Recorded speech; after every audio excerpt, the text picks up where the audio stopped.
शिष्यता का भाव प्रगाढ़ होकर, प्रगाढ़ का अर्थ होता है गहरा, मजबूत, प्रगाढ़ होकर, गहरा होकर, मजबूत होकर मेरा स्वभाव बन जाए। यानी ऐसा नहीं देखा देखी नहीं, मैं नहीं कहता देखा देखी सुनी सुनाई, मैं कहता आंखन देखी, यानी मैं खुद में महसूस कर लूं, मेरा स्वभाव बन जाए शिष्य का भाव। इसी के लिए शिष्यता के भावांतरण के लिए ही उन्होंने तीसरा सूत्र दिया है। शिष्य भाव मेरा स्वभाव बन जाए।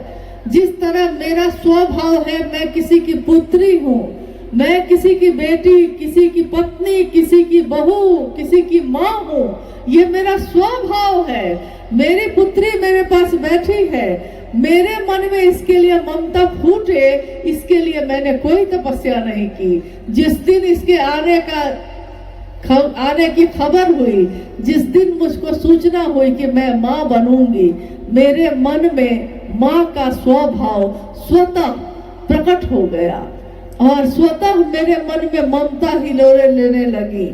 तो जिस दिन मेरा मन सचमुच में समझ लेगा कि शिव मेरे गुरु हैं, मेरे मन में शिष्य भाव प्रकट हो जाएगा और शिष्य भाव प्रकट होकर प्रगाढ़ बनेगा। जब हम बार बार दोहराएंगे, जब हम बार बार कहेंगे, हे शिव आप मेरे गुरु हैं, मैं आपका शिष्य हूँ, मुझ शिष्य पर दया कर दीजिए। ये जब बार बार हम दोहराएंगे तो हमारा मन सचमुच में समझ जाएगा कि शिव मेरे गुरु हैं और मेरा ये स्वभाव बन जाएगा। ये सामान्य तो नहीं है, परंतु शिष्यता की दुनिया में हमेशा असामान्य बातें ही घटित होती हैं। जो सामान्य नहीं है, शिव उसको सामान्य बनाते हैं। जो सहज नहीं है, शिव उसको सहज बनाते हैं। इसीलिए मनुष्य के सहज प्रेम से परमात्मा भी लभ्य होते हैं।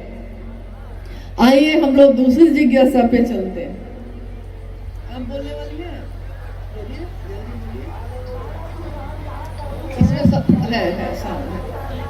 दीक्षा के माध्यम से शिष्य अपने गुरु से आध्यात्मिक अनुशासन का दायित्व ग्रहण करते हैं। कृपया समझाने की कृपा करें।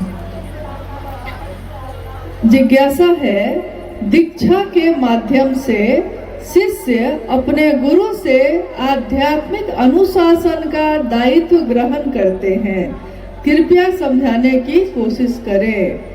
दीक्षा के माध्यम से शिष्य अपने गुरु से आध्यात्मिक अनुशासन लेता है। दीक्षा, शिव की शिष्यता में कोई मंत्र कान में नहीं दिया जाता। शिव की शिष्यता में कोई उपासना साधना नहीं बताई जाती। शिव की दया ही शिव शिष्यता में शिव शिष्यों के लिए दीक्षा का काम करती है। शिव की शिष्यता का विचार, ये भाव, ये विचार जो हमारे मन में प्रवेश करता है, यही दीक्षा मानी गई है। और जैसे ही मेरा मन ये समझता है कि मैं अमुक व्यक्ति की बेटी हूँ, मेरा मन अगर इसको याद रखता है तो मैं दुनिया में चाहे कहीं भी जाऊं, मेरे मन में, मेरे आचरण में एक अनुशासन स्वतः उतर जाता है। लोग कहते हैं चलो वहां चलते हैं, हम कहते हैं कि नहीं, अगर मैं जाऊंगी लोग कहेंगे कि अमुक अमुक गुरु भाई जो है उनकी बेटी पता नहीं कहाँ कहाँ घूम रही थी। देखिए, पिता का भान है कि भाई नागेंद्र बाबू की बेटी कहाँ घूम रही थी। भाई स्वतः अनुशासन आ गया, एक मन में पिता की स्मृति आई तो अनुशासन आ गया। गुरु की याद रहेगी मैं किसका शिष्य हूँ, तो मैं अपने जीवन में चाहे किसी से बात करूं, चाहे हंसूं, चाहे बोलूं, चाहे चलूं, चाहे बैठूं, मेरे हर काम में एक आध्यात्मिक अनुशासन स्वतः उतर जाएगा। ये शिव की शिष्यता की याद अगर रह गई, शिव की दया की याद रह गई, शिव की दया ही दीक्षा कही जाती है, याद रह गई तो मेरा मन चाहे मुझको जहां ले जाए, परंतु ये शरीर हमेशा एक आध्यात्मिक अनुशासन में रहेगा ही रहेगा। महारानी सीता की धरती पर आपका हार्दिक स्वागत है।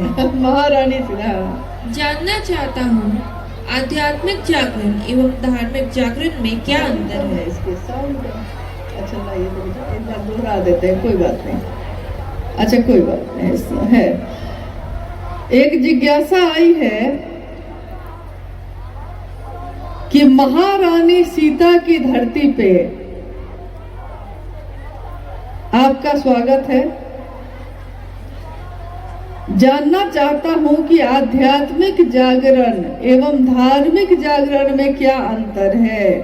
शिव की शिष्यता क्या है? शिव की शिष्यता एक जागरण है व्यक्ति के आध्यात्मिक और मानसिक दोनों तल का। आध्यात्मिक तल का अर्थ होता है कि ईश्वर से, जीव से शिव हो जाने का रास्ता। आध्यात्मिक तल यानी आध्यात्म में कौन हूँ, कहाँ से आया हूँ, इसको जानने की उत्कट अभिलाषा पैदा होती है। और मानसिक जागरण, धार्मिक जागरण, इसमें जिज्ञासा है धार्मिक जागरण। तो धार्मिक जागरण का अर्थ अगर आपने मजहब से लगाया है, अगर आपने संप्रदाय से लगाया है, तब तो अलग अलग तरीके का हो सकता है। हिंदू, मुस्लिम, सिख, ईसाई सबके अपने अपने तरीके हैं जागरण के। परंतु अगर आपने धर्म, जो सचमुच मूल में जो धर्म धारण करने योग्य धर्म का मतलब है, तो ये मानव का मानव से प्रेम होना ही है। ये शिव के शिष्यों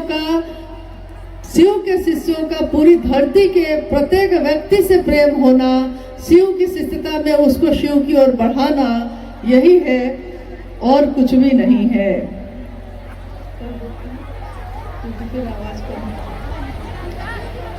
एक जिज्ञासा आई है, माला पर गिनती में प्रणाम करना, टुकड़े टुकड़े में प्रणाम करना एवं अजपा जप के माध्यम से प्रणाम करना, तीनों में क्या अंतर है? माला पे जप करना यानी मंत्रानुक्रम से होगा, सांस का उससे कुछ लेना देना नहीं होगा, मंत्रानुक्रम से होगा। टुकड़े टुकड़े में करना यानी जितना मेरा मन जितनी देर महादेव पे टिके उतनी देर आप उसको प्रणाम कर लीजिए। और अजपा जप यानी सांसों के माध्यम से आप अहर्निश शिव को प्रणाम कर सकते हैं। सांसों की माला पे जपलू में शिव का नाम, सांसों की माला पर श्वास श्वास में नाम ले, वृथा श्वास मत खो, ना जाने इस श्वास का फिर आना हो ना हो। हर सांस में उस शिव का नाम ले सके, शिव का प्राण मंत्र जो नमः शिवाय है उसका उच्चारण कर सके, उसको अनुभूत कर सके, इसकी कोशिश करनी है। जिज्ञासाएं बहुत सारी आई हैं और मुझको लगता है कि शिव शिष्य होने की घोषणा भी आई होगी। शिव शिष्य बनने की घोषणा के लिए भी बहुत सारे नाम आए हैं। जिज्ञासा बहुत सारी है, बनो तो शिव, रहो तो शिव और जियो तो शिव। साहब श्री का कथन है, माँ दीदी नीलमानंद जी की ममता ये पुकार के कहती है, और साहब का ये कथन ये कहता है कि बनना ही चाहते हैं, कोई डॉक्टर बनता है, कोई इंजीनियर बनता है, कोई मास्टर बनता है, अरे बनना ही है तो सबसे सुंदर पक्ष जो है वो पक्ष है जीव का शिव हो जाना। तो सबसे सुंदर पक्ष को लेकर बनिए। कोई पूछे कि कौन है आप, तो आप क्या कहिएगा? कोई पूछे कौन है आप क्या कहिएगा? मैं कौन हूँ? मैं शिव का शिष्य हूँ। कोई पूछे रहते हैं कैसे रहते हैं, तो कहिए कि मैं पीता वारी प्रपातों पे, मैं सोता चट्टानों पे। जैसे शिव बैठे हैं चट्टानों पे, जैसे शिव न्यूनतम व्यवस्था में भी सुखी रहा जा सकता है सिखाते हैं। जो तीनों लोगों का वैभव देने वाले शिव हैं, वो सिखाते हैं कि न्यूनतम व्यवस्था में भी सुखी रहा जा सकता है। जियो तो शिव, जियो यानी जीवन को जीने की कोशिश करिए। मौत तो आनी ही है, एक दिन आके रहेगी। मौत महबूबा है, अपनी एक दिन गले से लगाएगी, परंतु जीने की कोशिश करिए। चाहे थोड़ी भी सुविधा हो, जीना आपका जीवन सबसे बेशकीमती है। जीवन को जीने के लिए उस महागुरु महादेव से दया मांगिए, प्रार्थना करिए। बहुत सारे नामों की घोषणा यहाँ आई है और इतने नाम को बोलना संभव नहीं है।